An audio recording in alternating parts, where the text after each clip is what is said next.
Assalamu alaikum. I'm Imran Bajwa at your favorite YouTube channel Turning Simplified. Today we have brought third video of our series History of Modern Warfare.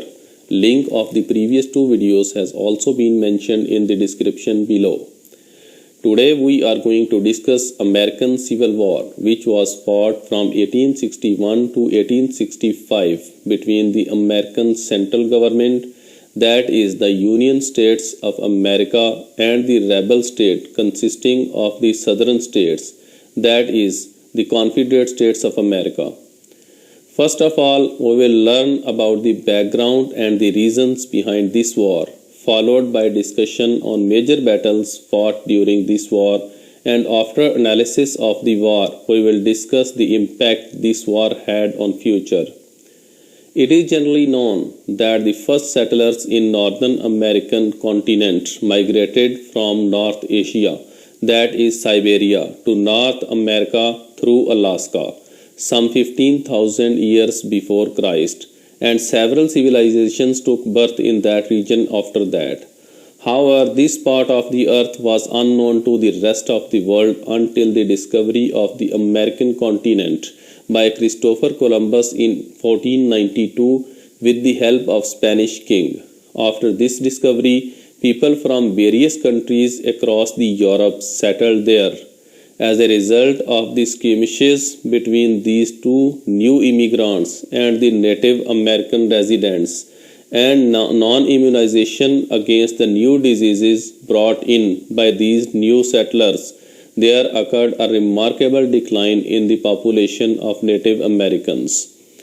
Apart from that, Spain, Portugal, France, and Britain also took advantage of the situation and established their colonies in various parts of America. There was also an incredible rise in the fresh European immigrants to America. This process of European colonization continued till the mid-18th century, when the Americans rose up against strict tax policy imposed by the colonial Britain over them, and under the leadership of George Washington, and with the help of France and Spain, defeated the Britain, declaring independence of America in 1776. Hence, America came at the surface as a confederate. Major issues which the USA faced after independence was slavery. Slavery was a common practice in America during that period.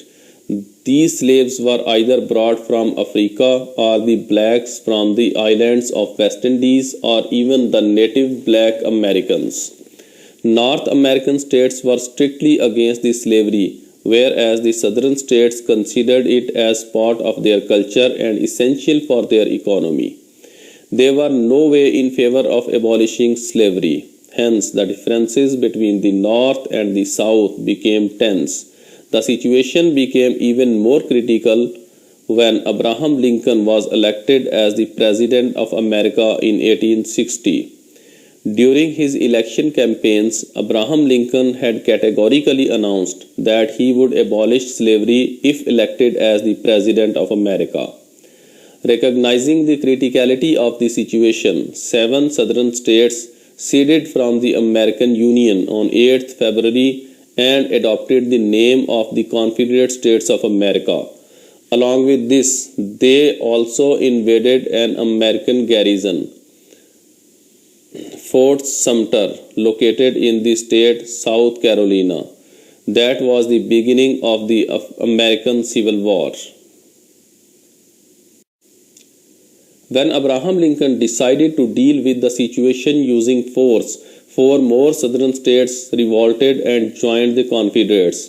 Few southern states, though practicing the system of slavery, did not secede from the American Union and came to be known as the border states. These states included Delaware, Maryland, Kentucky, and Missouri. The battles of American Civil War can be divided into 2 theaters, the Eastern and the Western theater, because the war on either of the theaters was fought independently of each other. The American Union raised a new army to fight in the Eastern theater, which came to be known as Army of Potomac, whereas the Army of the Confederate States was called Army of Northern Virginia. The first major battle of the American Civil War was fought at Bull Run in state Virginia, which is located only a few miles from the American Union's capital, Washington. The Confederates won a closely fought battle, the First Battle of Bull Run, which was fought in 1861 in Eastern Theater. As a result of defeat in this battle, Abraham Lincoln put General George McClellan in charge of the Army of Potomac. In 1862, General George McClellan succeeded in surrounding a corps of the Confederates army, which was being commanded by General Robert E. Lee at Richmond. But General Robert E. Lee succeeded in breaking the siege and pushing the Union Army back to its start point.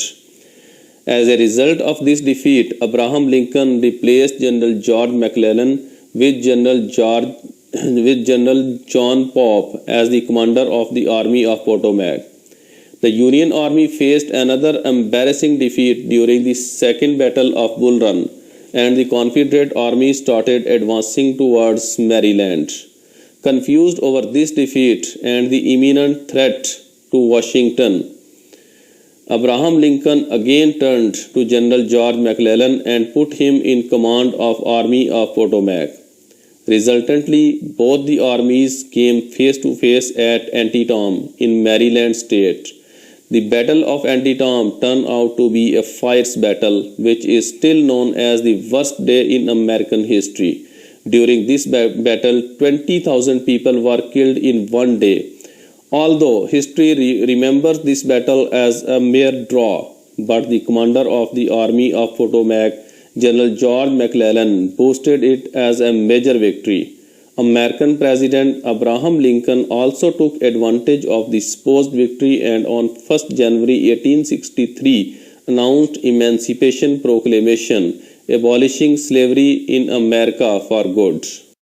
However, General George McClellan openly showed discontent over Abraham Lincoln's decision. Getting angry over disobedience from General George McClellan, he removed him for good and appointed General Ambrose Burnside as the commander of the Army of Potomac. Contrary to the disappointing performance of the Army of Potomac in the Eastern Theater, the American Union gained significant success in the Western Theater during 1862. American Union's Corps Commander General Ulysses Grant, by taking the control of two important forts, Fort Henry and Fort Donelson in Kentucky, opened rivers Tennessee and Cumberland for the Union and also cut the Confederate Army's only east-west railway line, which furthered their logistical issues.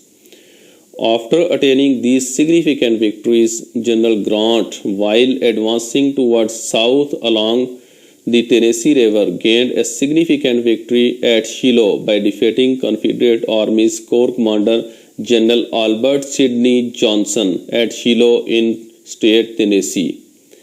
While continuing the series of his victories advancing towards south along Mississippi River, General Grant besieged Vicksburg, and in addition to taking control of the city, he also accepted surrender from the Confederate Army there.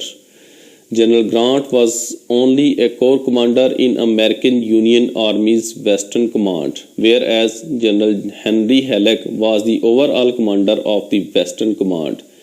In the light of these successes, General Grant suggested General Halleck to allow him to advance towards south so that he take control of the important port of Mobile. Jealous of his victories, General Halleck did not allow General Grant, rather divided his corps into other commanders. Meanwhile, another corps of American Union Army under the command of General Rosecrans was advancing towards Tennessee. As a result of the division of General Grant's corps, General Rosecrans' corps lost support from the other forces operating around it, and after being defeated at Chickamauga, it withdrew towards Chattanooga, where Confederate Army besieged it.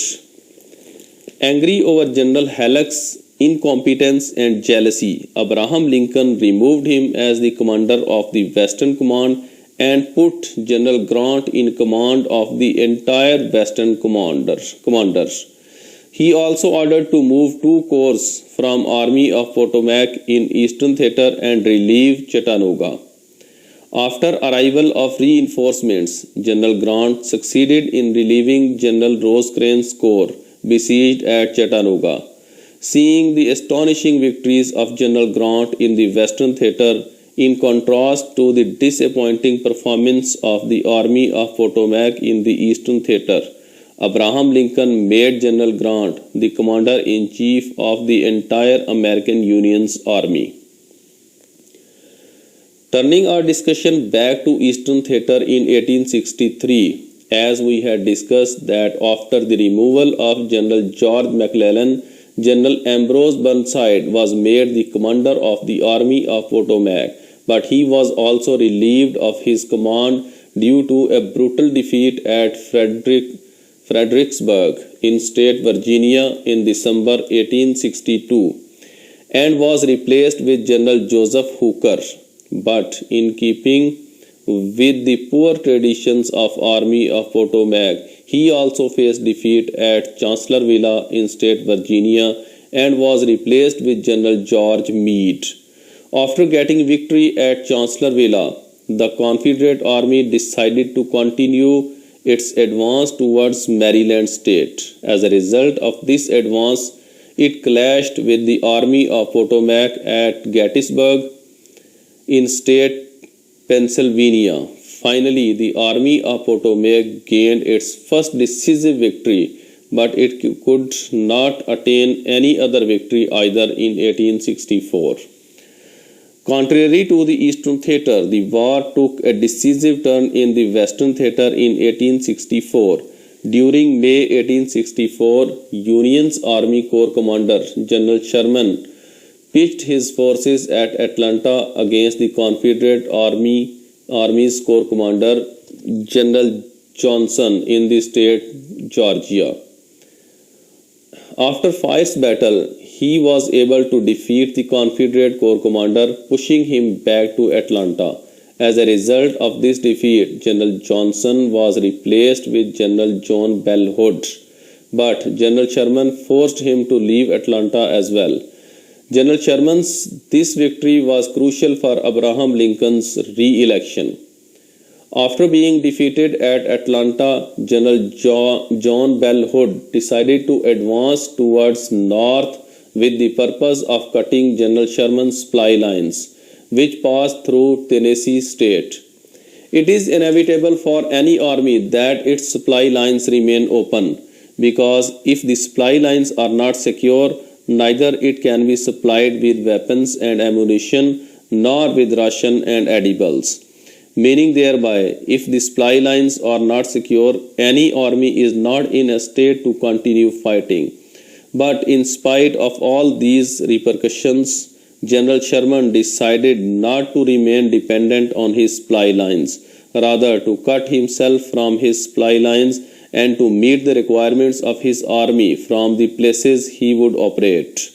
This concept is called living off the land, and this was a common practice by Napoleon Bonaparte. Although it was a dangerous plan, but the Union Army's Commander-in-Chief, General Grant, approved it.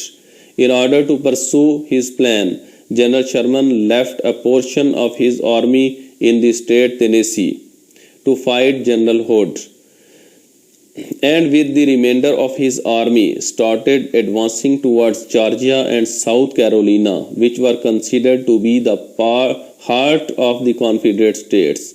The portion of his army which he had left in Tennessee first defeated General Hood at Franklin and then at Nashville.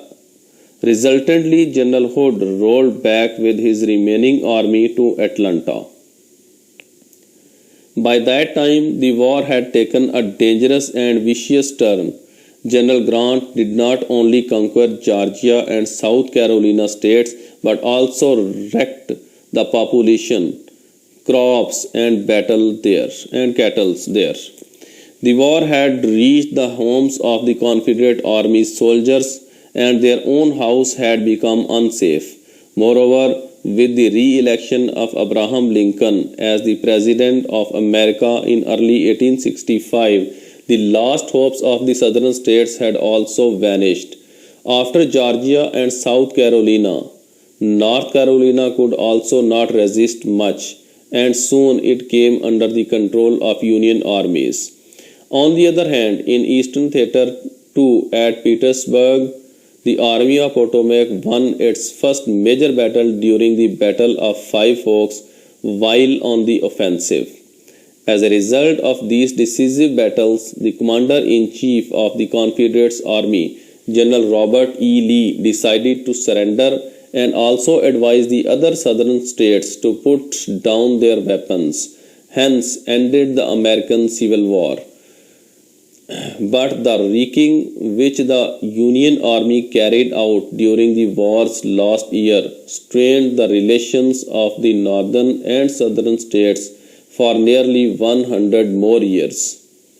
However, the change which occurred in the history of America was the people of America started using the term the United States is against the previously used term the United States are. If we analyze American Civil War, few dominant factors clearly stand out which ensured the victory for the alliance of the northern states, that is, the Union States of America, against the allied states of southern states, that is, the Confederate States of America. In terms of population, the northern states consisted of 25 million people as compared to only 9 million for the southern states, out of which 3 million were slaves. Greater population turns into enhanced manpower, increased industrial and weapons production, and other advantages related to population, which gave clear edge to the northern states. Additionally, there were more number of industries in the northern states as compared to the south, and the majority of the railway system was also laid in the north. The North controlled the Central Army and the Navy and even bureaucracy. It would not be an exaggeration to say that in the absence of a splendid railway system and steamships in the Navy, even these advantages could not help the northern states to victory in this war. Additionally, the northern states had a competent and cunning leader in the shape of Abraham Lincoln, who even proved himself to be a great wartime strategist.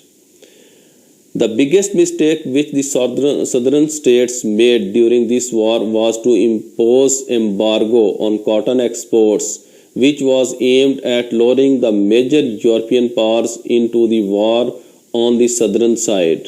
However, on the contrary, the major European powers allied with the northern states, which robbed the South of significant exports, which could have been a great source of procuring weapons and other essential elements necessary for the war.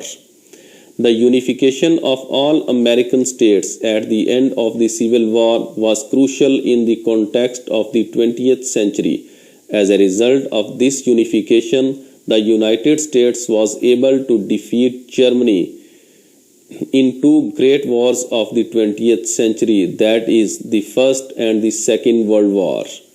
Had this unification not effective, the United States could never have become such a great industrial and agricultural power and would not have been able to rise as a superpower.